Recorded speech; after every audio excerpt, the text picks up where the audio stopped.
Hello everyone and welcome to this video on supply chain relationships. We're going to have a quick refresher on the definition of supply chain management, and then we are going to go on and take a look at the different possible relationships between different linkages in the supply chain.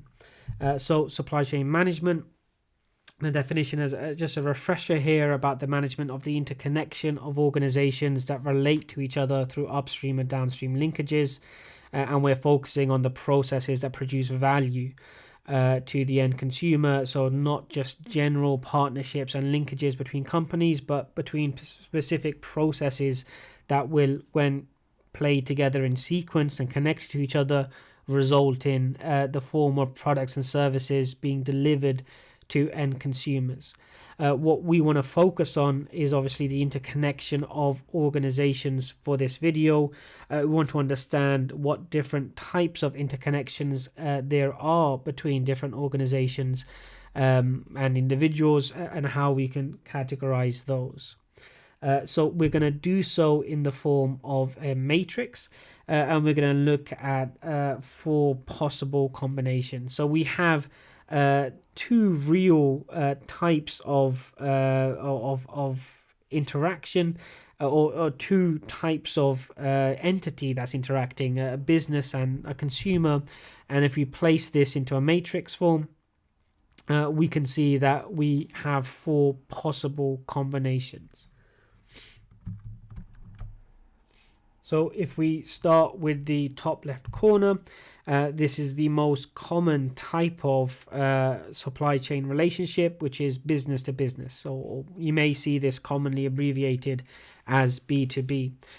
So this will be the most common link in pretty much any supply chain, obviously barring the ones which are at the most downstream end.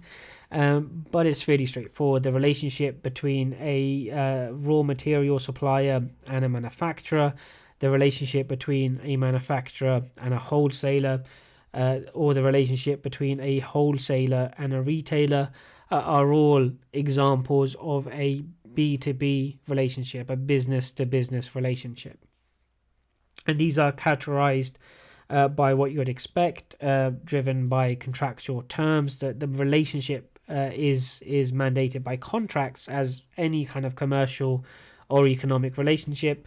But in this case, we have contractual terms between 2 businesses, specifying exactly what the nature of the exchange is, the responsibilities and liabilities on both sides, and so on.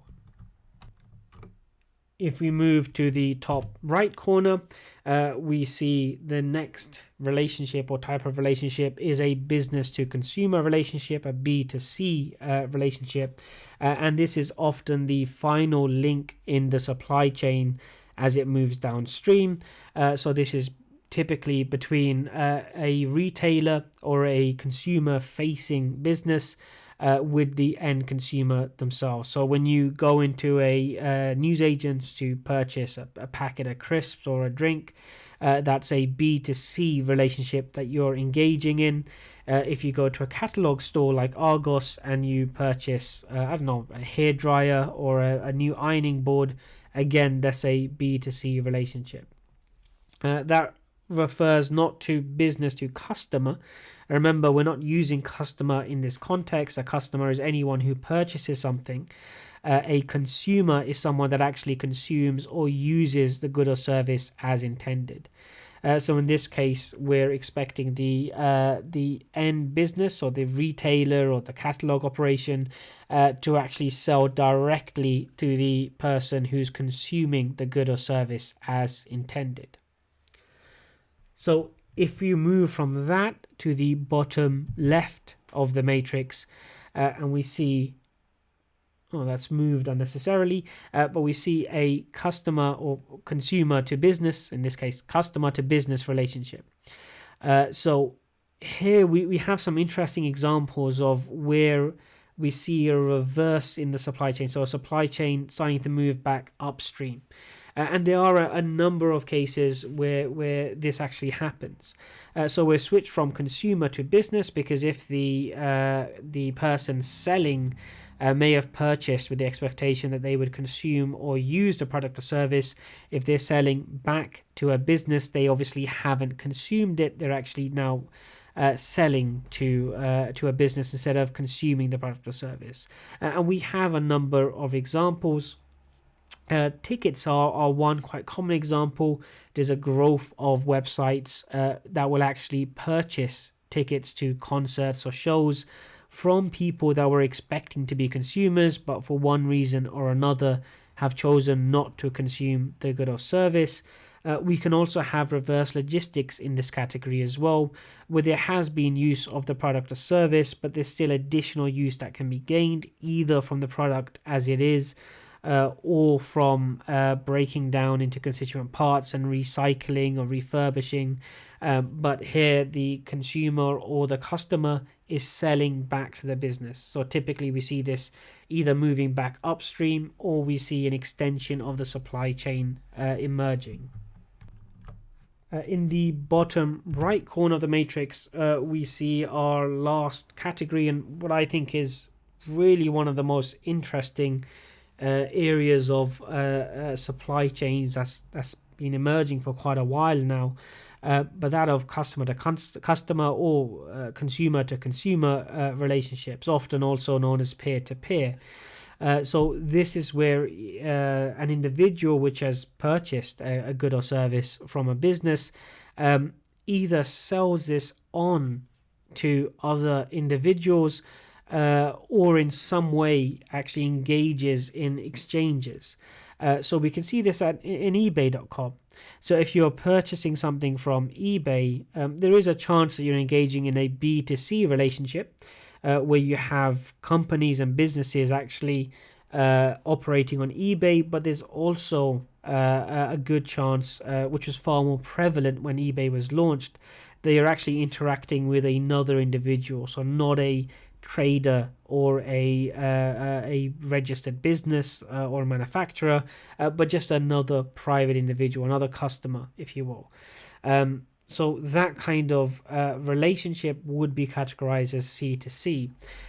We also have swap meets, particularly common. I'm quite old, so in the early 90s, of locations in towns and cities where people would go and actually exchange cassettes, tapes, or other media.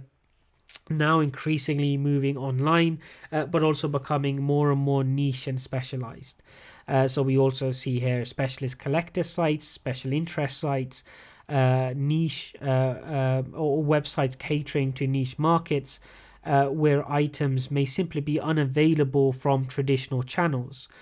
So we see then an increase of direct peer-to-peer exchange, either for money, for profit, or in some cases in exchange for other items.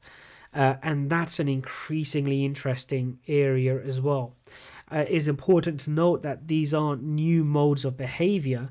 This instinct to exchange and to have peer-to-peer relationships is really just embedded in people, embedded in societies and communities. What's changed now is the reach of these types of exchanges is massively increased due to commonplace and widespread internet access and the growth of specialist websites that target particular niches. So previously, if you were a particular comic book collector and you were growing up in Manchester, you were restricted to peer-to-peer exchanges with people in your locality.